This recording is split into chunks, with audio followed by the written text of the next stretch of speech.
Growing up, a lot of my friends, uncles, relatives worked for Boeing. And I remember a button. It said, if it's not Boeing, I'm not going. Yep. If it's not Boeing, I'm not going. Good jobs, great jobs working there. Mr. McKenzie, you worked for Boeing for several decades, I understand. What happened to the safety culture there? Thank you for the question, Senator. Well, I'll tell you, I've been in this role at Boeing just over a year.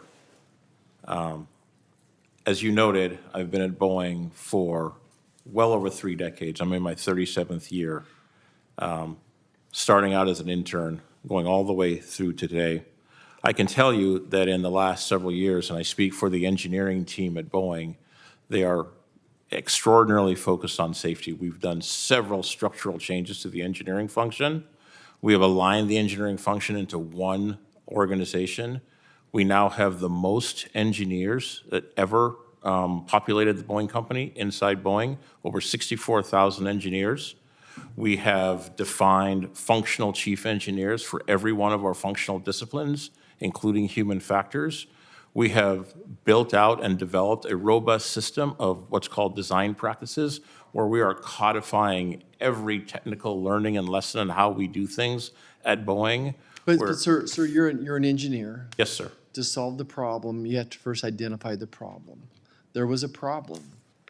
What happened to the safety culture of Boeing? What did you identify as the problem?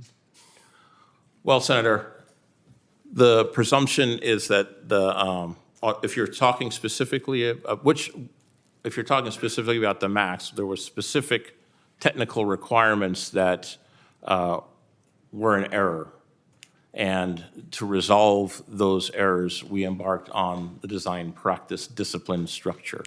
Do you think that there was a culture, though, that safety was not first, from then until today? I think in that particular instance, I think that the analysis that supported the decisions that were made at the time were in error. And I can't state exactly the threads that were drawn that created that error, but we've built a system to make that much more robust today so that will never happen again. Do you think that there's a culture of safety first today? There's absolutely, within our engineering team, there's absolutely a culture of safety first. Whenever there's an issue or a problem, invariably the very first question we ask is, what is the safety determination? We have a system called the Continued Operational Safety Program that addresses every single item coming out of our fleet every day.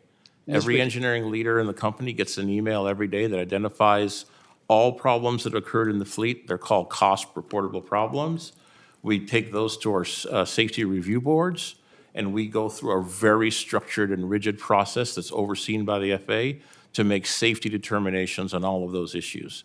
Anything that's determined to be a safety issue, we go through, again, a very methodical process, and we've been doing this for many years, that defines what the safety implications are, what the safety remedies are. So what happened? What went wrong? How did we miss the mark? Again, Senator, you asking about a specific issue? I'm talking about the broad process. Well, I'm talking about doors flying off of planes. I'm talking about using parts that are misfits. I'm talking about planes crashing. Well, Senator, the door issue was an issue in manufacturing, and I'm representing engineering.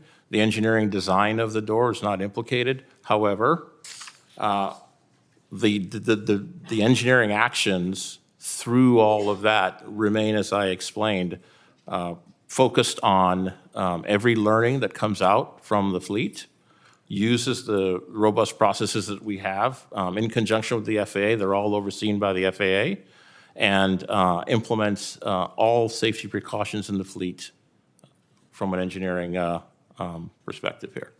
So certainly as I talk to aerospace engineers, they're absolutely convinced Boeing is engineered properly. They're absolutely solid airplanes. There's so many good things we could, and I talk to the pilots. The pilots love their Boeing airplanes. So many good things that they could just have enough good things to say about Boeing airplanes. So to me, it comes down to the fact that we're not executing the plan. We have good design, the planes are good, but we're not executing a plan perfectly. And that's what it takes, is there's no room for error in your industry, and if you cut corners, Mr. Calhoun, what went wrong? What happened? Again, it's designed right, the pilots love them, but yet we've had some pretty bad outcomes. What went wrong? Yes, sir.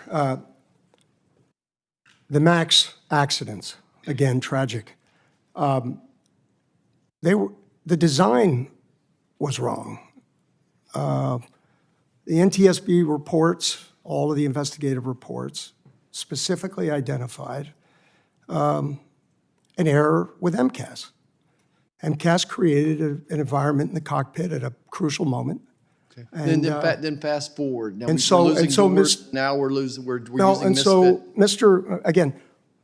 Mr. McKinsey, what he refers to is about probably half our people, engineering in particular, work on the development of airplanes, and half work in support of production operations. So with respect to the accidents, where we were focused in the description of the changes, and they're big and they're significant across the engineering department, we're focused on preventing the design problem from ever happening again. Human factors, a whole new team, a whole new approach, a set of disciplines around it, et cetera. Alaska, very different. That was a manufacturing miss. That is what our quality action plan is all about.